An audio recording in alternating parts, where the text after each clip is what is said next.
Hello friends, welcome back. और आज हम लोग फिर से शुरू कर रहे हैं सीआरपीसी के द 10 क्वेश्चन शो को शुरू करें उसके पहले मैं आप लोगों को एक इन्फॉर्मेशन दे दूं। बहुत लोगों की क्वेरीज आ रही हैं कि आप लोग व्हाट्सएप करके और मैसेज करके कॉल करके ये जानना चाह रहे हैं कि कोर्स किस तरीके से ऐप के ऊपर परचेज करना है या कि कौन सी कोर्सेज हैं हम किस तरीके से ले सकते हैं। तो मैं आपको आज ना उसका एक इमेज आपको शेयर कर रहा हूँ। देखिए, देख सकते हैं यहाँ पर जो कोर्सेज हैं ऑलमोस्ट 110 कोर्सेज हैं, यानी 102 कोर्सेज हैं।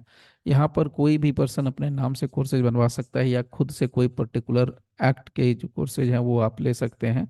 आप यहाँ से देख सकते हैं, ये जो आपको दिख पा रहा होगा, यहाँ से आप जो देख पा रहे होंगे, सी आप देख सकते हैं ये unlimited access for 1 year, criminal law at just 6299 only. इसके अलावा कोई पर्सन अगर इंडिविजुअल बेसिस पे अपने बनवाना चाहते हैं कोर्स तो वो आप बनवा सकते हैं, उसमें कोई इशू नहीं है। आप जैसे यहाँ पर देख सकते हैं दीपक सागर के नाम से या डॉक्टर अनिल के, और अलग अलग पर्सनस के अलग अलग नाम से हैं। तो इसमें आपको करना कुछ नहीं है, सिंपल आपको जाना है कहाँ, गूगल प्ले स्टोर पर। गूगल प्ले स्टोर से टीएलपी एकेडमी, यहाँ पर आप देख सकते हैं टीएलपी जुडिशियल एकेडमी का आपको कोर्स आपको दिखेगा, उसको आपको सीधे डाउनलोड कर लेना है। डाउनलोड करने के बाद उसमें आपका जो कोर्सेज का बटन है आप उस पर चले जाएंगे और वहाँ से आप जो डिजायर्ड आपका जो सब्जेक्ट है या कोर्स है आप सीधे सीधे तरीके से आप परचेज कर सकते हैं। ओके, फिलहाल चलिए आगे की बात करते हैं और हम लोग शुरू करते हैं पहला क्वेश्चन जो कि सीरियल नंबर है 471। पहला क्वेश्चन कहता है कि further investigation in respect of an offence after report on completion of investigation has been forwarded to the magistrate is provided under which section. The further investigation in respect of an offense after report on completion of investigation, मतलब बड़ा clear है।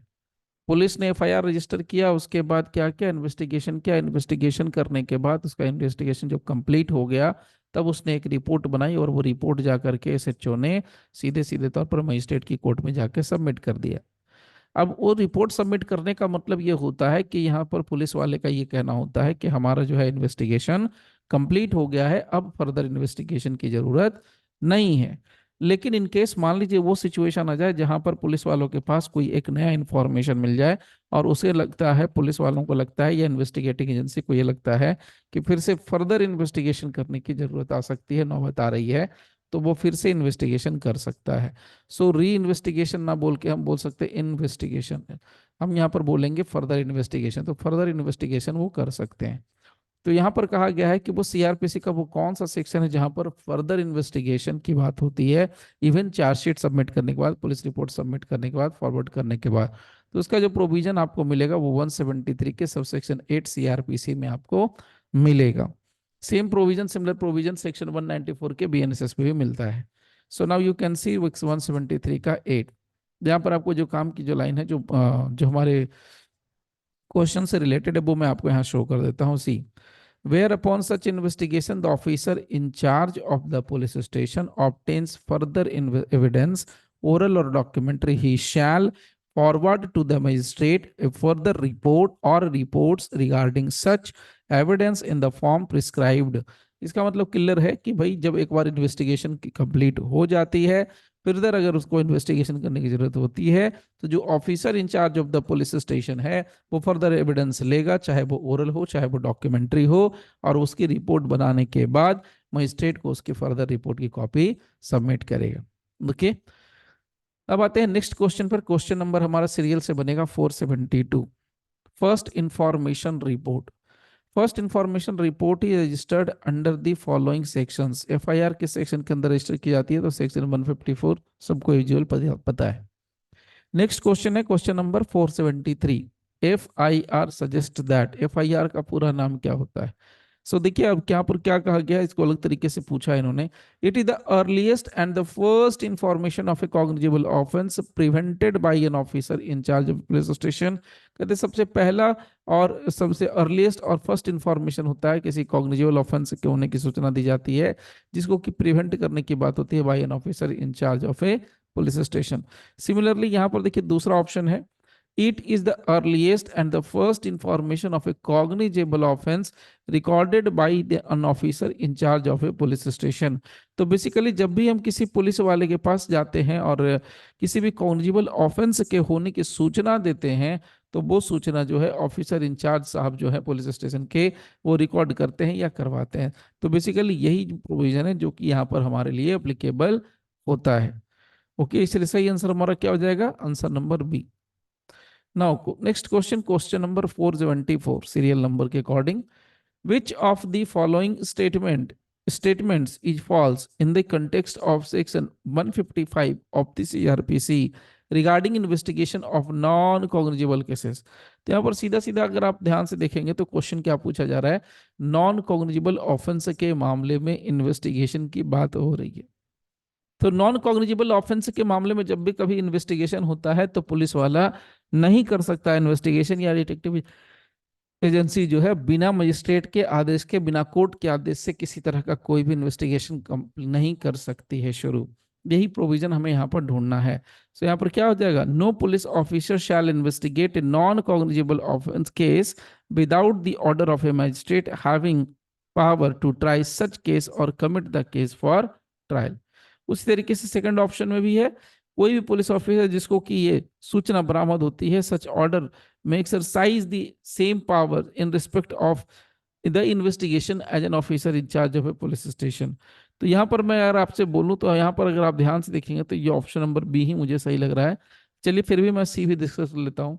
यहाँ पर कहा गया कि where a case relates to two or more offences, जहां पर कोई भी केस जो है दो या दो से अधिक अपराधों के साथ कनेक्ट होता है, रिलेटेड होता है, जिसमें से एक अपराध कम से कम कॉग्निजेबल होगा, तो जो केस होगा उसको हम कॉग्निजेबल केस कहेंगे, notwithstanding the other offences are non cognizable. बात तो ठीक है, लेकिन हमारे लिए क्वेश्चन क्या पूछा जा रहा है,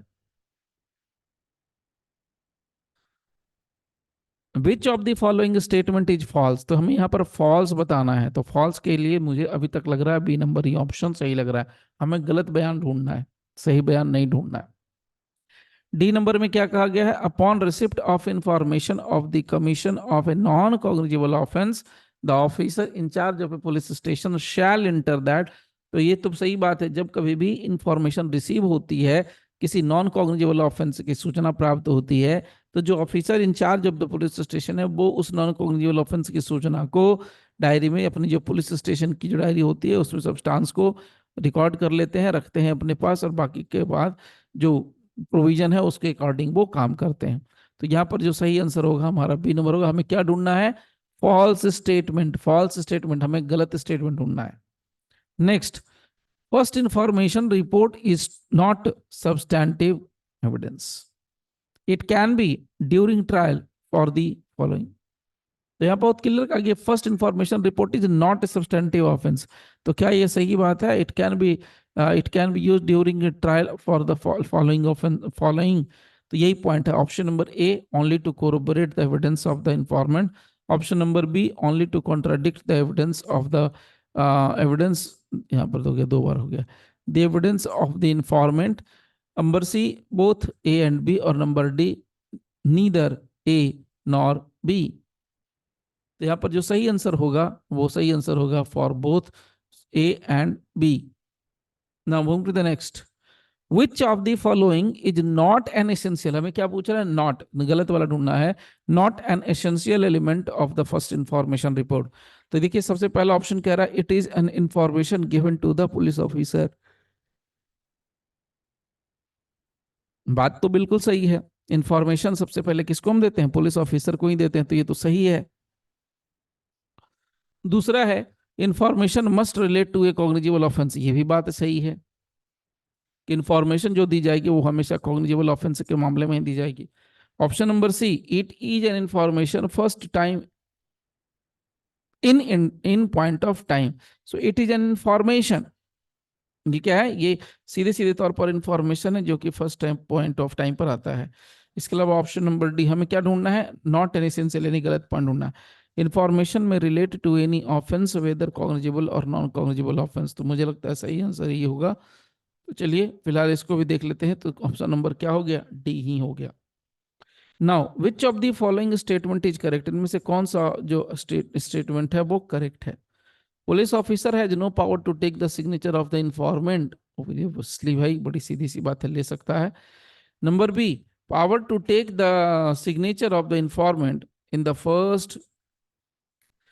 first information statement, so power to take the signature, signature लेने की बात कर रहा है ऑफ द इंफॉर्मेंट, तो यहां पर बिल्कुल सही प्रोविजन है। यहां पर power to take the signature of the witness in the statement recorded under section 161 CrPC, the answer is no.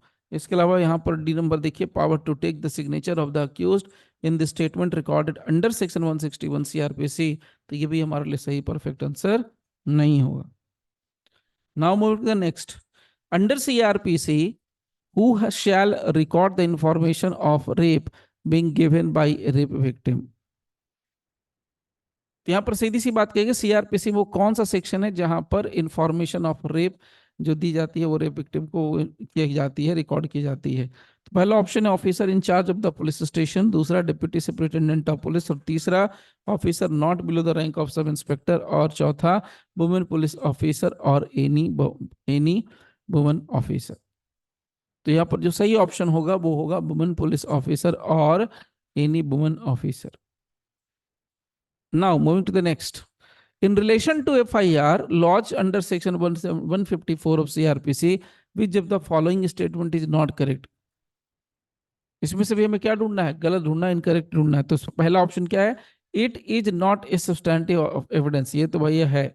Now it merely marks the beginning of the investigation, so it merely marks the beginning of the investigation, no। इसके अलावा it can not be used as previous statement for any purposes, so now ये मुझे भी सही लग रहा है कि it can not be used as a previous statement, तो बिल्कुल नहीं किया जा सकता है। And the last option is the D number, the information need not, sorry informant need not to be an eye witness. Okay, so now the last question of the day, हमारा जो आखिरी क्वेश्चन है वो उस पे हम लोग बात करेंगे।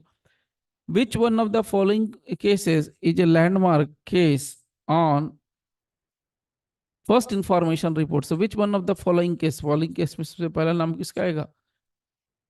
ललिता कुमारी वर्सेस स्टेट ऑफ यूपी।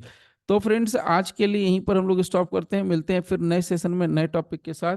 तब तक के लिए थैंक यू वेरी मच। और जिनको भी आई एम श्योर कि जिनको किसी को दिक्कत होगी वो आराम से यहाँ पर चीज़ों को देख के समझ सकते हैं। चलिए फिर मिलते हैं नेक्स्ट सेशन में, तब तक के लिए thank you very much for giving your precious time. Thank you all.